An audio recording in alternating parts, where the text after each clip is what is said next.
It's midnight. I'm Anita and you're watching Nightline, the top stories. Government's agreement with SPANCO hurting Malaysia, says Prime Minister. And police probing claims Taib Mahmud taken out of hospital.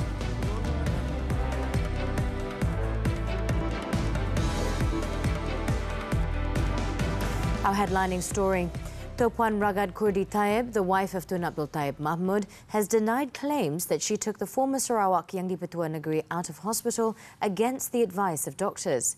Earlier, police reports supposedly lodged by a doctor at the private hospital where Taib had been warded went viral.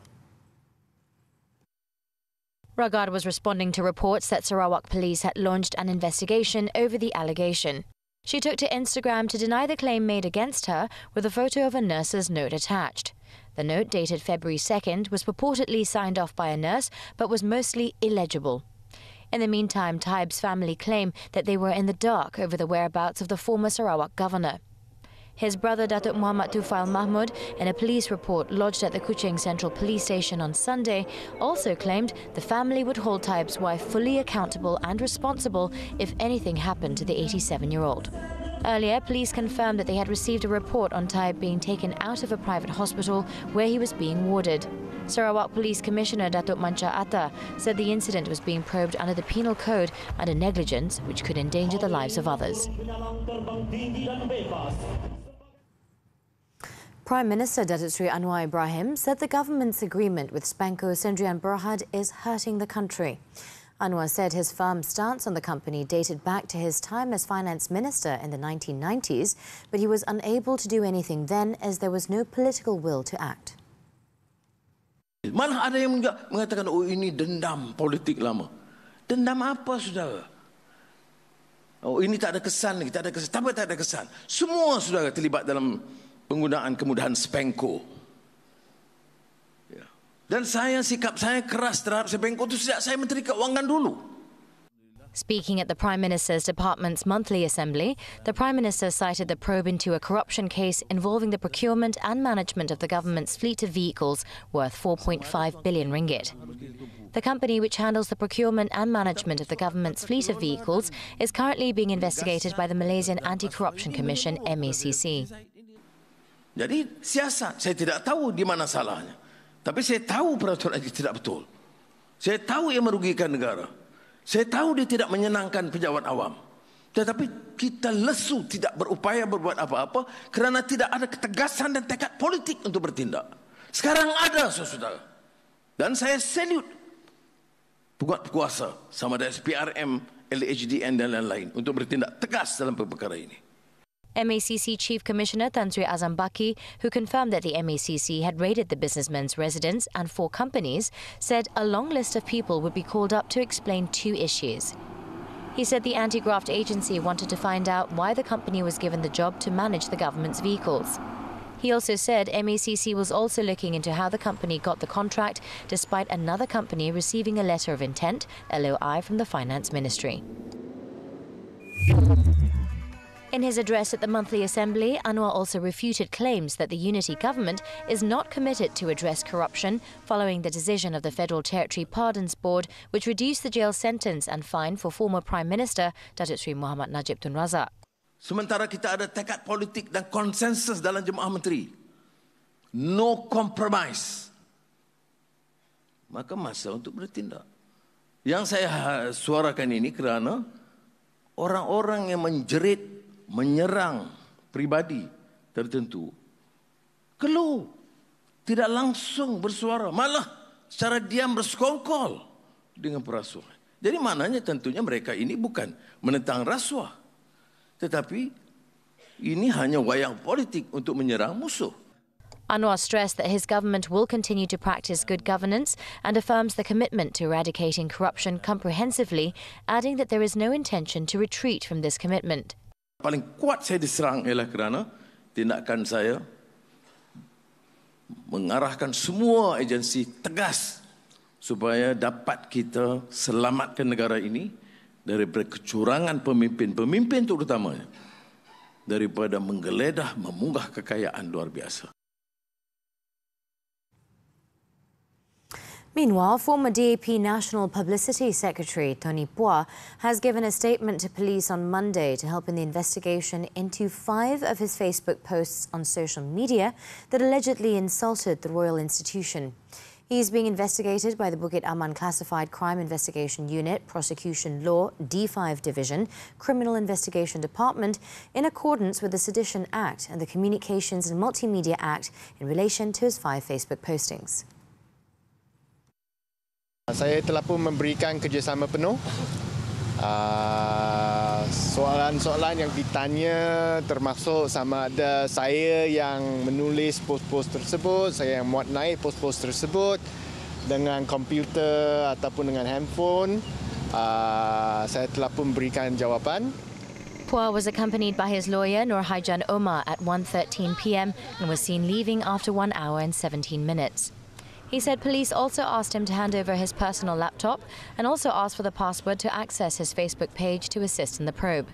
On Sunday, Inspector General of Police Tan Sri Razaruddin Hussein confirmed that Pua would be summoned for questioning over his remarks on the Pardons Board's decision to reduce Datuk Sri Najib Razak's prison sentence and fine. Razaruddin said the statements were allegedly made to incite the public to hate and insult the royal institution concerning the absolute power of the Yang di-Pertuan Agong in exercising his authority under the federal constitution. Anggota polis yang membuat pemeriksaan kemudian menemui anggota badan yang dikerat kepada beberapa bahagian. Kedua-dua belah tangan dikerat sehingga siku dan kedua-dua belah kaki dikerat sehingga lutut. Dan diorang dah boleh agak, oh ini mesti kes besar. Siasatan bermotifkan cemburu.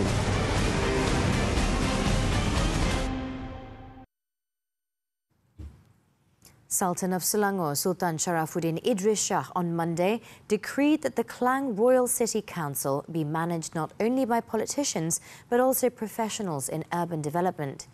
During the proclamation ceremony, the Sultan suggested that professionals account for 50% of council members to ensure that the royal city thrives in years to come. The Sultan also said that the council should represent each ethnic group to ensure fair representation of its residents. Also present at the proclamation ceremony was Selangor Menteri Besar Datuk Sri Amiruddin Syari and newly elected Mayor Datin Paduka Nuraini Roslan. Earlier, Sultan Sharafuddin officially announced Klang's change of status from Klang Municipal Council to the Klang Royal City Council. Following the proclamation, Nuraini, who was the MPK president, was sworn in as the first mayor of the royal city. At the same time, Sultan Sharafuddin also reminded the council to provide its utmost services with dedication and integrity, as well as to avoid corruption and power abuse for personal gain. He added that the council must also engage the community to address issues directly rather than waiting for complaints. Tumpuan juga adalah kepada penyusunan semula sektor perumahan, kawasan perniagaan dan juga usaha mengatasi masalah populasi burung gagak dan mengawalnya. Sultan Sharafuddin hopes that Klang, a vibrant port town, which is also rich in historical heritage, can excel and be known for its clean city image, with attention being given to residential areas, rivers and riverbanks. Now, typically, Chinese New Year is a joyous occasion, but celebrants these days have to contend with rising costs. Has that dampened spirits this time around? FMT's Natasha Beast finds out.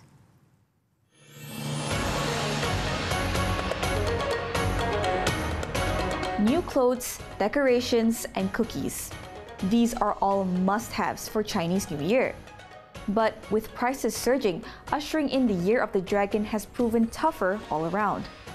40-year-old Justin Koch typically decks out his house with lanterns and decorations to welcome the new year. This time around, he is acutely aware of the expense. The price for lantern this year has gone up quite a lot compared to last year.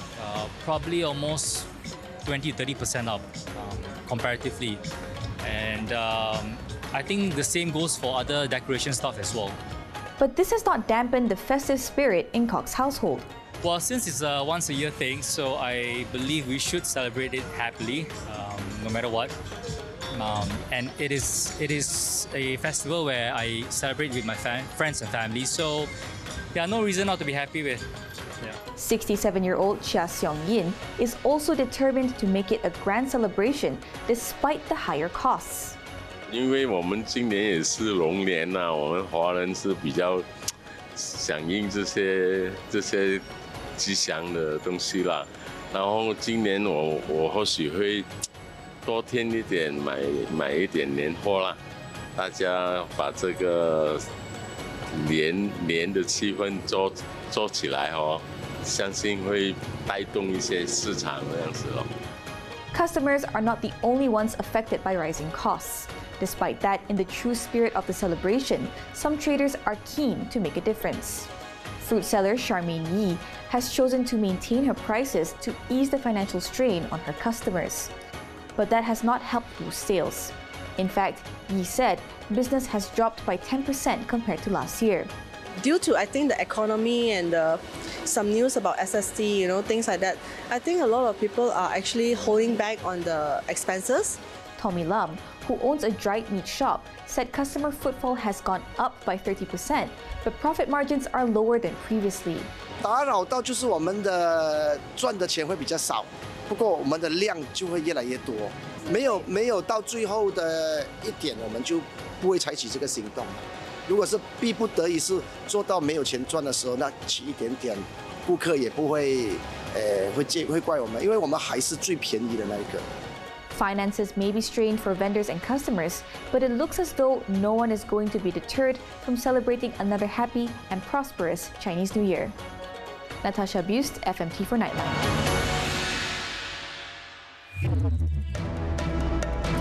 Up next on Nightline, attack on Pakistan police station leaves 10 dead. News from the foreign front when we return. Stay tuned. Money Matters is back with a new season.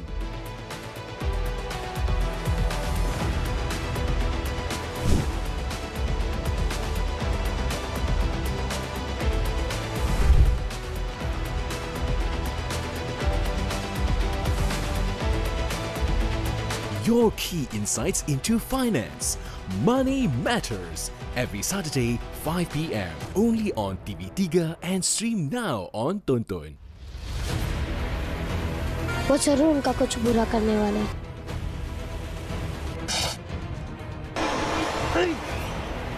तो अगर कोई बात नहीं है, चल क्या रहा दिमाग में? कोई बात नहीं है।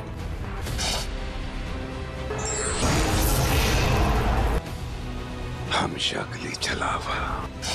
Alibaba, Dustin di Kabul. Setiap Isnin hingga Kamis 4 petang di Sonia TV3 dan stream sekarang melalui Tonton. Isu tular parti sekolah adakah satu keperluan atau saja-saja? Kekejian otot, benarkah petanda kepada penyakit kronik? Pesanan makan sudah dibuat, tapi bila dapat makanan dah basi. Tahun Baru Cina kongsi facai apakah sertifikasi Tahun Naga kepada masyarakat Tionghoa. Soal wang skim pension yang dimansuhkan. Apakah rasional pendekatan ini? Segalanya di MHI 9.30 pagi di TV3. Dan stream di aplikasi Tonton.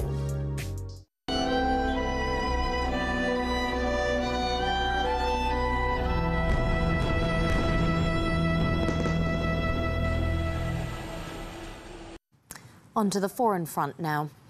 As the war in Gaza entered its 122nd day, the relentless bombardments by the Zionist regime on the besieged enclave continue unabated. According to Gaza's health ministry, recent Israeli airstrikes targeted residential buildings and a mosque in Deir al-Balah, central Gaza, killing at least 30 Palestinians.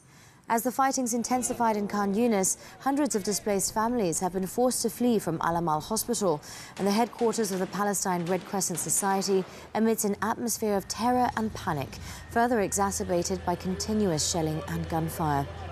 Over in the occupied West Bank, the Zionist forces shot and killed a 14-year-old Palestinian boy at a military checkpoint around Al-Izariya town and detained 28 others overnight. To date, the death toll in Gaza has risen to at least 27,478 Palestinians, with 66,835 others wounded.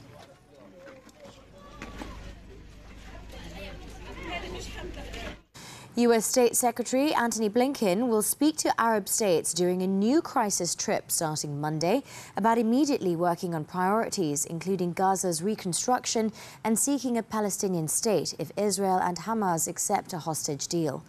Blinken will discuss a proposal formulated a week earlier in Paris by CIA chief and Egyptian, Qatari and Israeli officials that would pause the nearly 4-month war. The top U.S. diplomat, who will also visit Egypt, Qatar, the West Bank and Tel Aviv, will seek to lay the groundwork for action immediately following any cessation of the ongoing conflict. The United States is also expected to exert strong pressure on the Zionist regime to achieve a breakthrough. The priorities would include a reconstruction plan for Gaza and a roadmap for the creation of a Palestinian state, an idea strongly opposed by Israeli Prime Minister Benjamin Netanyahu.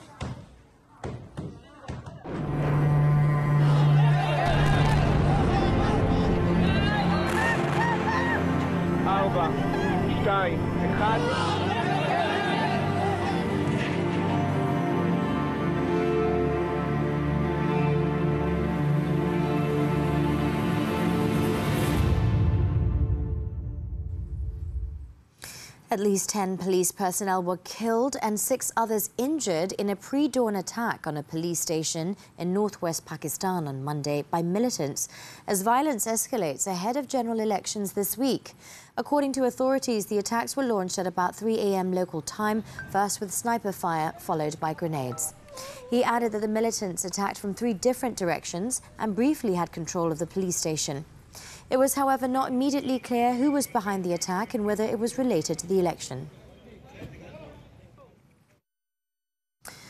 A Thai court on Monday handed suspended sentences to former Prime Ministerial hopeful Pita Limjaroenrat and 7 other political figures for holding an unlawful rally in 2019. The Pathumwan District Court in Bangkok gave a 4-month prison sentence, suspended for 2 years, and a fine of over $300 to 6 leading figures of the now-defunct Future Forward Party, the Move Forward's party predecessor, and 2 other activists. The charges related to a protest they led that was joined by thousands of supporters in December 2019 in the Thai capital. Following this, Pita could now be disqualified from Parliament if his appeal fails and the court upholds the verdict.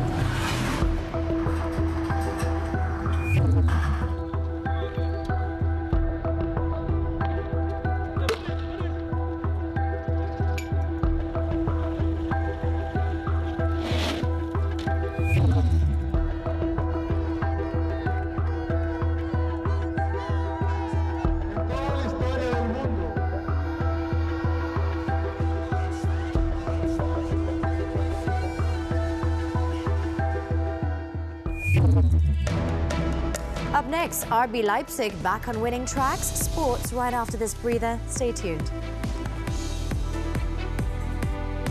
Learn strategies for staying ahead in the financial battlefield.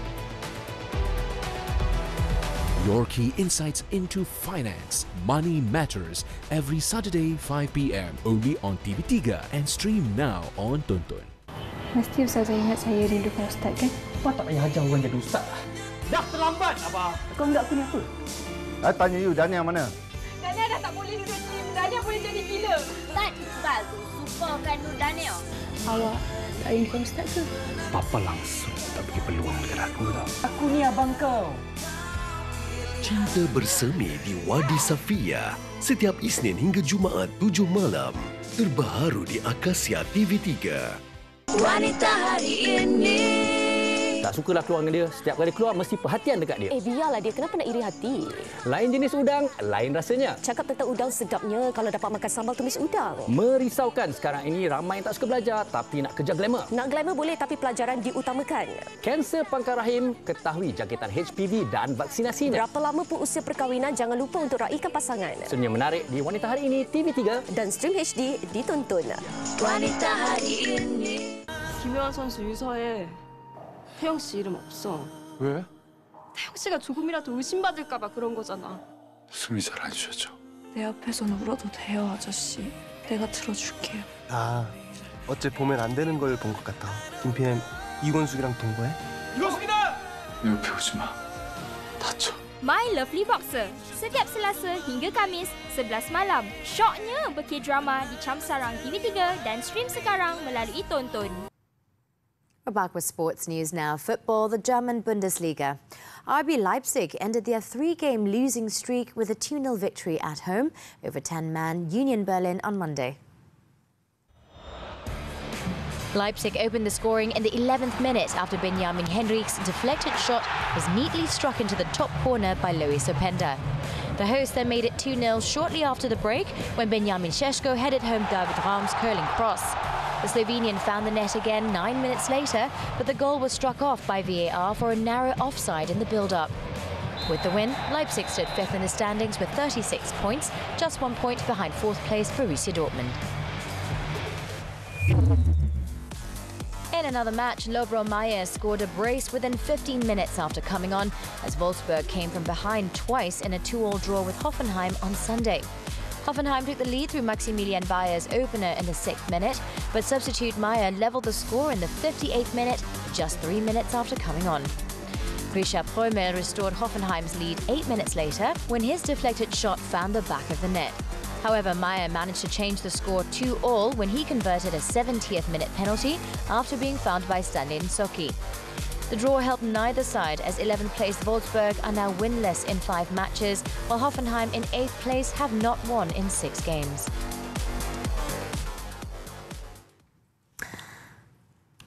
On to Liga Portugal. Benfica claimed the top spot in the standings after a commanding 3-0 victory over Gil Vicente on Monday.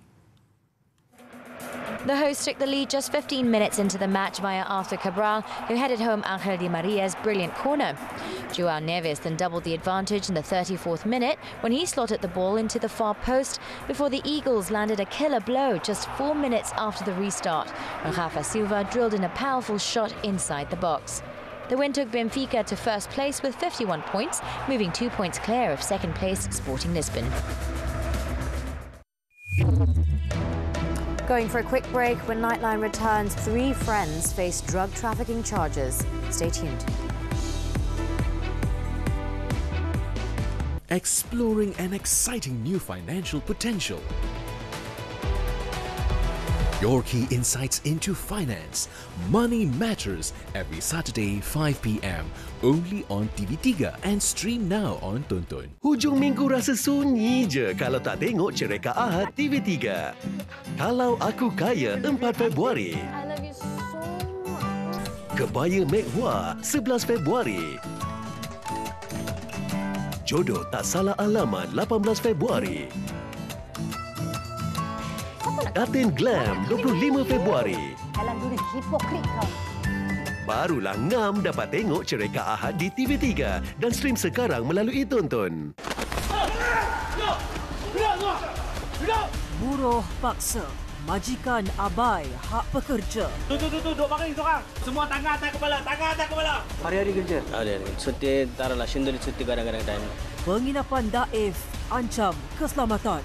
Tidur pakai kapet ini ya. Alas kotak awak. Keadaan macam ni memudaratkan. Saksikan 999 Selasa jam 9 malam di TV3 dan stream secara HD di Tonton. Anggota polis yang membuat pemeriksaan kemudian menemui anggota badan yang dikerat kepada beberapa bahagian. Kedua-dua belah tangan dikerat sehingga siku dan kedua-dua belah kaki dikerat sehingga lutut. Dan diorang dah boleh agak, oh ini mesti kes besar. Siasatan bermotifkan cemburu. We're back with news on the local front. In Sabah, a woman died after her husband allegedly set her on fire during an argument while they were drinking at their house in the interior town of Suk. The 41-year-old woman succumbed to burns at the Keningau District Hospital on Sunday, 16 hours after the alleged incident at their house in Kampung Tinagalan on Saturday night. The couple's 16-year-old daughter managed to save her younger siblings in the ensuing fire that razed their wooden home. Police have arrested the 50-year-old man and are investigating the case as murder.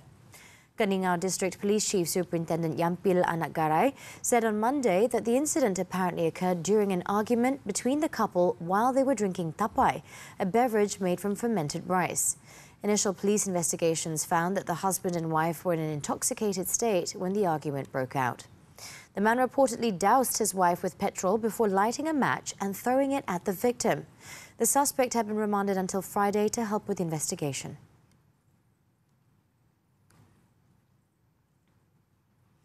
Over in Johor, 3 friends were produced at the Muar Magistrates Court on charges of trafficking 82.866 kilograms of methamphetamine, worth more than 2 million ringgit last month.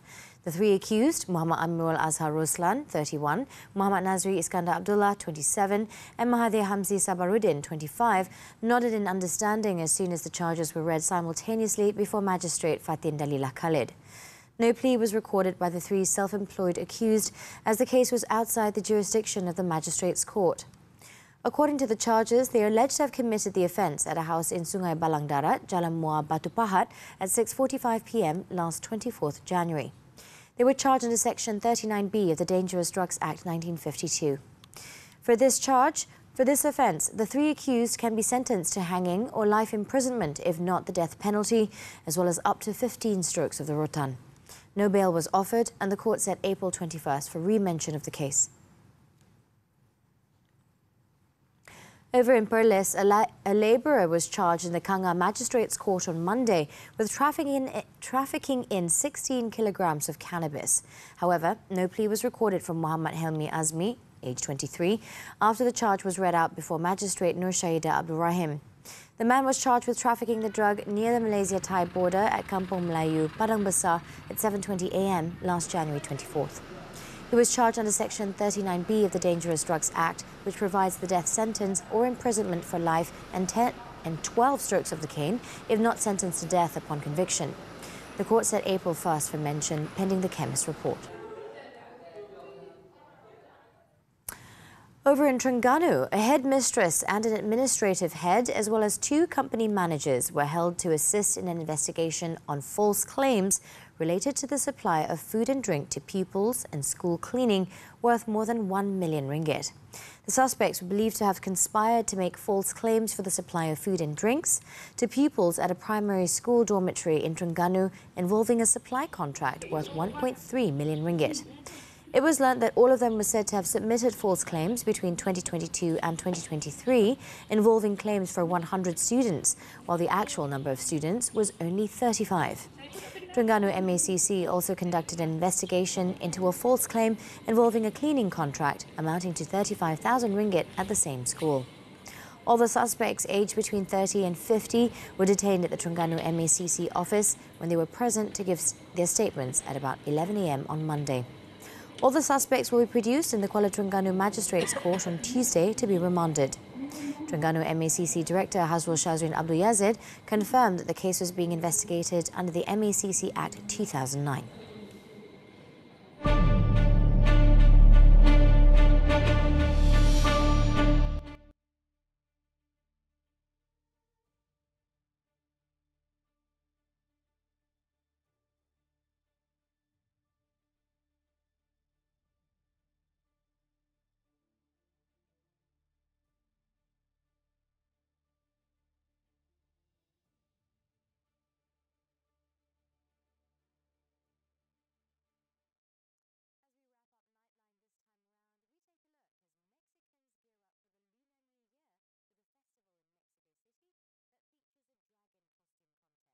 With that, I'm Anita. Thank you for tuning in and be well, Malaysia.